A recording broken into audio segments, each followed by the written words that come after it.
Our emphasis at Midland College is on students, and it has been on student success, and our data bears those successes out, and we're going to continue to build new programs and create new opportunities and focus on what it is that students want and need, and then what it is that business and industry on the other end of that want and need. In tonight's education report, sponsored by Midland College, there's a new man in charge at MC, and he's got big plans for the future of the college. Dr. Damon Kennedy is currently the Vice President of Instructional Services at Midland College and has held various positions at the college over the past 18 years working there. I sat down with him for a look at the future of the college under his new leadership. Dr. Kennedy previously served as Dean of Social and Behavioral Sciences and Business at the college and is a West Texas native himself.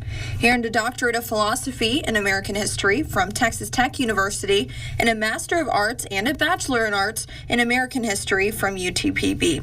He says he's excited to continue giving back to his community. I had good feelings about it, but still pretty shocked, pretty pleased, of course. This is where I want to be, so I'm also really relieved and really grateful. He gives the Midland College Board of Trustees the highest praise for their swiftness and sense of urgency to fill this leadership role. And I'll be honest with you, it's something that I had thought about doing, but hadn't really considered with the timing. Dr. Kennedy told me he started playing tennis at Midland College's facilities at just 7 years old. Since then, he's held various positions within the school, spanning a total of 18 years. I've held almost every position that you can hold in instruction. So I was an adjunct instructor, I was a professor of history, I was a lead faculty member, which is the equivalent of a department chair. I was a division dean and have been vice president of instructional services. So really, there's not much of a position that I haven't held. He's excited to get to work and improve several aspects of the campus and the school as a whole. You know, it's always a balance. It's a balance of kind of managing some of the good work that's ongoing, taking a look backward to consider infrastructure improvements that need to be made. So there's going to be a healthy balance of those kinds of things, and then it's planning for the future. So we're going to jump right into creating a framework for a new strategic plan. We're going to be looking at a master facilities plan.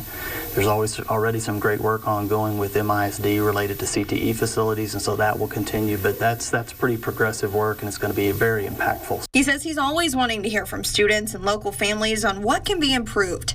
His email and phone number can be found on the website's directory, and ask anyone with new ideas to give him a call.